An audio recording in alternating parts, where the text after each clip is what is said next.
Masasabi mo ba yung karakteristik ng ama o yung parents mapapasa sa anak? Ganon din yung anak? Sa mga events na sinasalihan mo, hindi talaga mawala yung mga doom or mga bulik mo.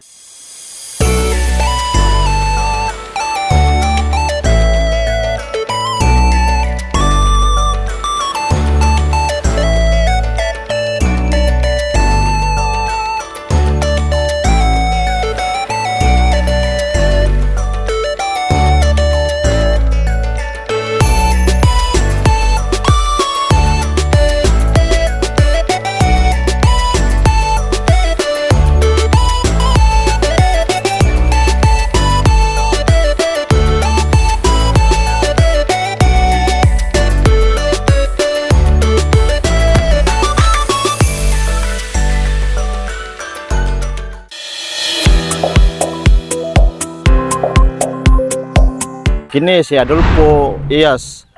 Welcome, Kapitan Upong Game Farm.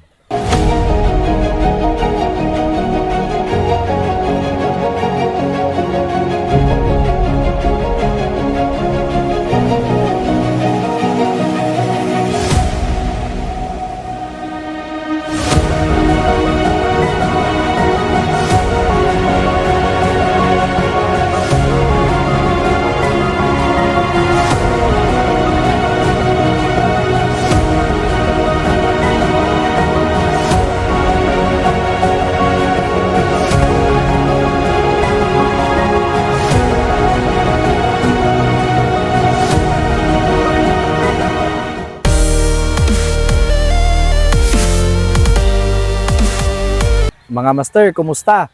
Hinaot, okay ra ka?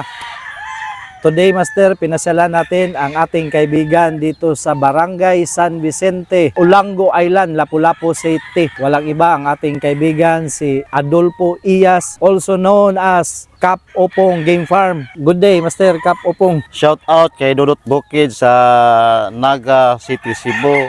At saka yung kaibigan natin na EG Manggubat, may-ari ng Emperor Game Farm sa Tabogon, Cebu. Tabogon, ano yan, mabait na bata. Oh. Bakit Kap Opong Game Farm yung pangalan ng manukan? Kasi nagsimula yung papa ko, kapitan dito doon sa Santa Rosa. Tawag nila sa papa ko, Upong. Ang entry name namin, Kapitan Upong niya. Kapitan Upong, pinangalan ko na ng Kapitan Upong Game Farm. So ngayon, you are producing ilang heads na mga kakirils mo? Yung kakirils ko, 200. 200. Pero magkasya man yan, no? Kasi nag-release ka, early release ka. Yes. So yung mga interesado, pwede mong i-contact si Kap Opong GF or Game Farm sa Facebook para maka-acquire kayo ng bloodlines niya. So far, ano yung mga achievements mo na nakamit? LDI Cup since 2022. Nanalo tayo, mayroong grasya na kamit natin. At mayroon pa yung 2021, 2021, insurance tayo sa Kalahuan, IEC Cup. Sa mga events na sinasalihan mo, hindi talaga mawala yung mga doom or mga bulik mo. Ano yung bloodline yan? Bakit pinapropagate mo dito sa yard mo? Anong history niya? Kasi nakabili ako ng dome sa kaibigan ko na pulis at Babae or lalaki? lalaki. Lalaki. Tinalit ko sa Cording. Kinagat siya ng pusa. Gumanti naman siya yung pusa. Tumakbo. Pinangalan ko siya ng Super Bulik. Ito ang Super Bulik namin sa Kapitan Upong Game Farm. Kahit saan ito i-cross, mataas ang percentage na manalo. 7 hanggang 8. Sa anong linyada mo kinocross ang Super Bulik? Kinocross ko siya sa Gold at saka sa Democrat. Mataas yung percentage na manalo. Kasi pansin ko sa lahat talaga ng sinasalihan mo, meron kang bulik na doon nilalagay talaga, pinapasali mo. Kaya pala. Oh. No?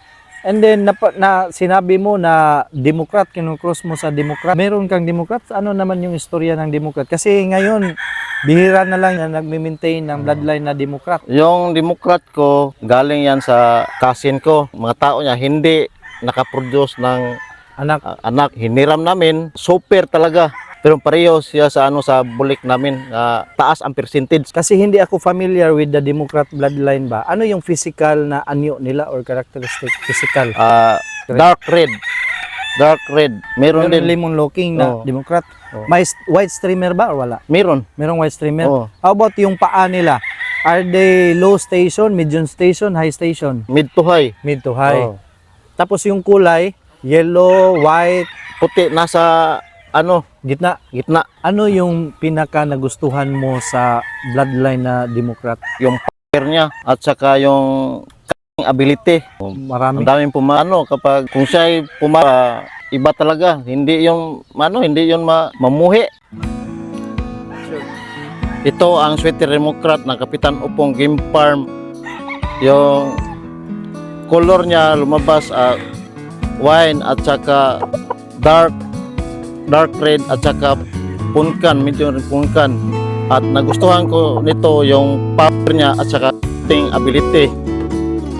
Kap, yung lugar mo ba? Nasa isla ka man, mainit. Ano yung mga problema na encounter mo? Yung sipon, pisik at halak. Mga nasa anong age sila natatamaan ng ganong mga 3 months. 3 months? 3 months sa Kuraysa. Pero pag umabot na sila ng harvest, mga 7 months, okay na. Okay na. So, ang critical lang sa kanila is 3 months. 3 months. Ano yung remedy mo doon para hindi sila, kung matamaan man, minor lang? Yung hindi ko pa tinitirahan ng Kuraysa. Humpag ba? Laki na. Laki na. Ngayon, tinitirahan ko sila ng Kuraysa. Wala na. Na. Nabibreed ka man ng Democrat, no? Tapos sabi mo sa akin kanina, meron ding mga medyo mainitin ang ulo. Masasabi mo ba yung karakteristik ng ama halim o yung parents mapapasa sa anak? Ganon din yung anak? Hindi. Mayroong meron po na hindi. Pero pagdating sa kung hindi pa sila ma-point, sila kapag nasa point na sila, wala na, Relax na. relax na. So one indication pala na masasabi mo na on point na to is that naging relax na sila. Yes, You are 20 years in this industry sa ating Yes. pasyon. No? Yes. Ano yung pinaka-advice na mabibigay mo sa mga master natin? Yung advice ko sa mga ating mga kaibigan, yung pag kailangan alagaan nila ng mabuti at bigyan ng mga supplement para healthy sila. Kung kayong kailangan gastusin nyo, walang tipid-tipid kasi kung timipid kayo, yung manok tipid din. Ikaw, nag-invest ka man, no? Ano yung mga bloodlines mo ngayon na bagong dating? Yung bagong dating ko, meron tayong pair na white kilso galing kay Biboy Enriquez at sa 5K sweater galing ng red at meron tayo ng super brown red Kay Don Ramon. galing Don Ramon at meron tayong isa pa yung perfection galing kay Don Ramon. Yun ang mga bago nating bloodline. Nagsishare ka ba ng mga bloodlines mo? May gustong maka-acquire ng bloodlines mo? Yes. Paano ka nila makontak? Meron tayong ng Facebook account at saka yung number natin. Si anong number mo? 0927-3821-522. Contact lang kayo sa akin kung gusto nyo. Tawagan yung number mo. Tawagan nyo ako sa number ko. Meron kang gustong i-shout out or pasalamatan? Gusto kong pasalamatan yung kaibigan natin na si Airwax Game Farm, Dudut Bukid. Shout out sa akong pinanggang asawa, si MB Lalin. Prado siya sa akin sa aking kung hindi dahil sa kanya, hindi ako ng ganito kalaki ng pagmanok ko. Na-imagine mo ba dati, Kap, na aabot ka sa ganito na puproduce ka ng 400 heads na ng mga manok na Hindi ko inasahan. na magdarating ka sa ganitong punto? Yung ina ko nagbigay ng buhay sa akin. Kung hindi dahil sa kanya, wala ako dito sa mundo. Sa pangalan ng mama mo. Erlinda Iyas, happy birthday ma. Oy, happy birthday, ma'am. Ma'am For Erlinda. 80 years. 80 years old na Yes. si ma'am. So mga master, mula dito sa Barangay San Vicente, Isla ng Ulango sa Lapu-Lapu City. Nakausap natin at pinasyalan ang nagbi-breed ng Super Bullik na nakakasabay rin sa mga big time breeders dito sa Cebu. Walang iba kundi ang Kap Opong Game Farm dahil pinagpatuloy niya ang ligasiya ng kaniyang ama na si Kapitan Opong dito sa Ulango Island. So hanggang dito na lang mga master, huwag niyo kaming kalimutang suportahan. Ito si Kap Opong Game Farm, kaniyang Facebook is Kap Opong Game Farm. Tapos yung ating Facebook rin na Birada Master, ating YouTube channel na Birada Master TV, TikTok, GM Birada Master. Thank you so much mga master. Birada Master. Kapitan Upong Game Farm, Birada Master. Kini si Adolfo Iyas Jr. sa Kapitan Upong Game Farm, Birada Master. Thank you so much, Kap. Salamat po kayo.